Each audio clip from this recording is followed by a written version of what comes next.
बहुत सारे students offline practice set book के बारे में पूछ रहे थे। तो यार ये बुक ना दिशा पब्लिकेशन वालों की तरफ से आती है और उन सभी स्टूडेंट्स के लिए बहुत ज़्यादा बेनिफिशियल है जो रेलवे ग्रुप डी की तैयारी करते हैं।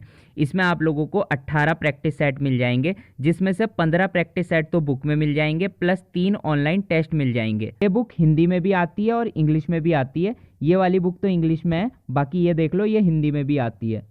ये देख लो, इस बुक में 15 प्रैक्टिस सेट मिल जाएंगे और उन सब प्रैक्टिस सेट का आप लोगों को फुल सॉल्यूशन भी मिल जाएगा। तो सॉल्यूशन के लिए आप लोगों को कहीं भी भटकना नहीं पड़ेगा। अगर आप इस बुक को खरीदते हो तो आराम से रेलवे ग्रुप डी एग्ज़ाम में 15 से 18% अपने मार्क्स इंक्रीज कर सकते हो। तो जो भी स्टूडेंट्स ऑफलाइन प्रैक्टिस सेट लगाना चाहते हैं, इस बुक का लिंक मैंने डिस्क्रिप्शन में दे दिया है, आप जाकर बाय कर सकते हो।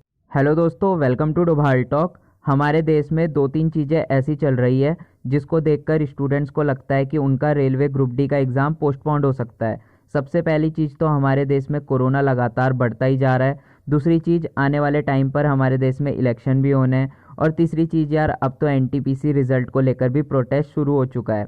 तो आज की वीडियो में हम यही देखेंगे, क्या इन तीनों चीज़ों की वजह से आप लोगों का रेलवे ग्रुप डी का एग्ज़ाम पोस्टपोन्ड हो सकता है या फिर एग्ज़ाम बिल्कुल टाइम पर होगा। सबसे पहले हम लोग कोरोना की बात कर लेते हैं। अगर आप लोग अभी देखोगे ना तो कोरोना के केस बहुत तेज़ी से बढ़ रहे हैं और लगभग 7-8 दिन पहले मैंने कोरोना को लेकर एक वीडियो बनाई थी जिसमें मैंने आप लोगों को बताया था कि ये एक पॉजिटिव साइन है कि कोरोना के केस बहुत तेज़ी से बढ़ रहे हैं, क्योंकि बहुत सारी यूनिवर्सिटीज़ की रिपोर्ट्स में बताया गया है कि जितनी तेज़ी से कोरोना के केस बढ़ेंगे उतनी तेज़ी से ही ये घटेंगे। और यार अब तो उम्मीद की जा रही है कि जनवरी के लास्ट तक या फरवरी की फर्स्ट वीक तक कोरोना एकदम पीक में होगा। और अगर ये फरवरी की फर्स्ट या फरवरी की सेकेंड वीक तक भी पीक पे चला जाता है ना, तो उम्मीद है कि फरवरी के लास्ट तक ये डाउन पे आ जाएगा। और अगर फरवरी के लास्ट तक कोरोना डाउन हो जाता है तो आप लोगों का एग्ज़ाम एकदम टाइम पे होगा। तो यार अब आप लोग कोरोना की वजह से टेंशन मत लो कि कोरोना फैल रहा है तो आप लोगों का एग्ज़ाम पोस्टपोन्ड हो जाएगा। मैंने आप लोगों को पहले भी कहा था और मैं आप लोगों को अभी भी कह रहा हूँ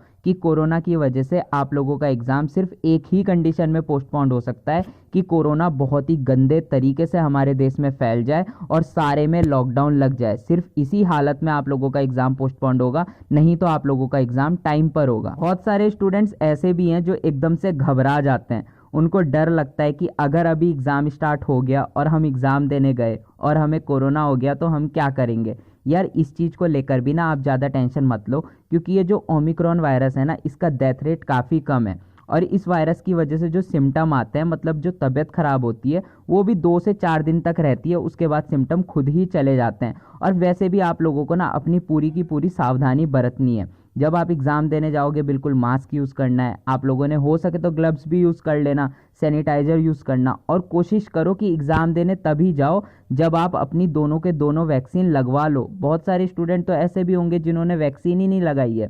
तो यार ऐसा मत करो, अपनी सेहत के साथ आप लोग खुद ही खिलवाड़ कर रहे हो। इससे अच्छा तो ये है कि आप दोनों वैक्सीन लगा लो, पूरी की पूरी सावधानी बरतो, उसके बाद एग्ज़ाम देने जाओ, उसके बाद कोई दिक्कत नहीं होगी आपको। और यार अगर आप लोगों को तभी भी डर लग रहा है कि कहीं हम एग्ज़ाम देने गए और हमें कोरोना हो गया, तो यार ये चीज़ तो अब हमारे देश में लगभग 3 से 4 साल तक बनी रहेगी, मुझे ऐसा लगता है। क्योंकि यार अगर कोरोना डाउन भी हो गया ना, पूरी तरीके से वो ख़त्म नहीं होगा। वो कहीं ना कहीं से अगर वायरस लगना होगा तो लग ही जाएगा। इसलिए यार इसको लेके टेंशन मत लो, बस अपनी पूरी सावधानी बरतो, दोनों वैक्सीन की डोज लगा कर रखो और एग्ज़ाम होता है तो एकदम अच्छे से फ्री माइंड होके एग्ज़ाम देने जाओ और एग्ज़ाम को पास करो। अब बात करते हैं कि क्या इलेक्शन की वजह से आप लोगों का एग्ज़ाम पोस्टपोन्ड हो सकता है। देखो अभी हाल फिलहाल में 2-3 एग्ज़ाम तो इलेक्शन की वजह से पोस्टपोन्ड हुए हैं। अभी 2-3 दिन पहले ही एसएससी का फेज़ 9 का एग्ज़ाम भी पोस्टपोन किया गया है, सिर्फ और सिर्फ इलेक्शन की वजह से। और इस चीज़ को लेकर स्टूडेंट परेशान हो गए हैं कि क्या ग्रुप डी एग्ज़ाम भी पोस्टपोन हो जाएगा। देखो यार, मैंने आपको पहले भी कहा था और अभी भी मैं सेम बात कहूँगा कि 23 फरवरी की ग्रुप डी एग्ज़ाम की डेट दी गई है और 23 फरवरी को ही इलेक्शन है। तो मेरा जो पर्सनल ओपिनियन है ना, तो मुझे तो ऐसा लगता है जिस दिन इलेक्शन है उसी दिन एग्ज़ाम होना बहुत ज़्यादा मुश्किल है। तो हो सकता है कि 23 फरवरी से आप लोगों का एग्ज़ाम स्टार्ट ना हो, लेकिन यार 24 फरवरी 25 फरवरी से तो स्टार्ट हो सकता है ना, क्योंकि जो आप लोगों के इलेक्शन होने हैं वो लगातार नहीं है, उनमें बीच बीच में गैप है। तो ऐसा भी हो सकता है कि जो बीच बीच में गैप है उन बीच एग्ज़ाम करा लिया जाए। और अगर इलेक्शन की वजह से एग्ज़ाम पोस्टपोन्ड हो ही गया ना, तो ज़्यादा दिन के लिए ये पोस्टपोन नहीं होगा, ज़्यादा से ज़्यादा 10 दिन या 15 दिन या फिर 20 दिन। जैसे ही आप लोगों के इलेक्शन ख़त्म होंगे उसके बाद बहुत ज़्यादा चांस है कि आप लोगों का एग्ज़ाम स्टार्ट करा दिया जाएगा। तो कोरोना को लेकर और इलेक्शन को लेकर तो आप टेंशन बिल्कुल मत लो कि आप लोगों का एग्ज़ाम पोस्टपोन्ड होगा। और मैंने आपको एक बात और बताई थी कि ये जो ग्रुप डी एग्ज़ाम है ना, इसकी ज्वाइनिंग रेलवे ने आपको 2024 से पहले पहले देनी है। और अगर ये ऐसे ही पोस्टपोन करते रहेंगे तो आप खुद ही बताओ कैसे ये 2024 से पहले ज्वाइनिंग दे पाएंगे। तो ना आप लोग क्या करते हो कि आपने देखा आज कोरोना के बहुत सारे केसेस आ गए और आप उस चीज़ को लेके घबरा जाते हो और टेंशन ले लेते हो, और जब टेंशन दिमाग में हो जाती है तो पढ़ाई करने का मन नहीं करता है। तो कोशिश किया करो फालतू की चीज़ों को लेकर टेंशन मत लो। अभी आप लोग यही मानो कि आप लोगों का एग्ज़ाम 23 फरवरी से स्टार्ट हो जाएगा, क्योंकि कोरोना को लेकर भी पॉजिटिव चीज़ है कि एकदम से बढ़ेगा तो एकदम से घटेगा।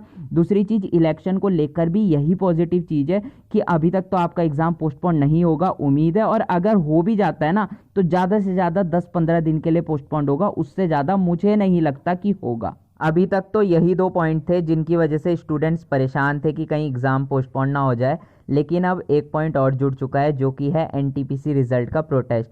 क्योंकि यार स्टूडेंट्स का ये मानना है कि कहीं रेलवे ऐसा ना करे कि रिवाइज रिज़ल्ट ना दे और स्टूडेंट्स आंदोलन ही करते रहें, जिसके चक्कर में कहीं एनटीपीसी सीबीटी 2 भी रुक जाए और उस वजह से कहीं ग्रुप डी भी रुक जाए। तो ये चीज़ें भी मैं आपको बता देता हूँ। देखो यार, जो एनटीपीसी सीबीटी 2 की रेलवे ने डेट दी है ना, वो दी है 14 फरवरी से। और यार 14 फरवरी अभी बहुत ज़्यादा दूर है, अभी 14 फरवरी आई नहीं है।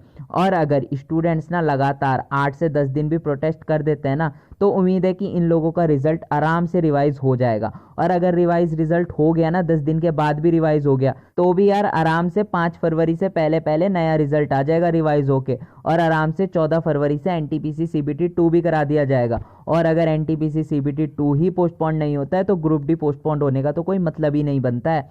तो इस चीज़ को भी लेकर आप परेशान मत रहो कि अगर ये एनटीपीसी का प्रोटेस्ट चलता रहा तो कहीं ग्रुप डी पोस्टपोन हो जाए, ऐसा कुछ नहीं होने वाला।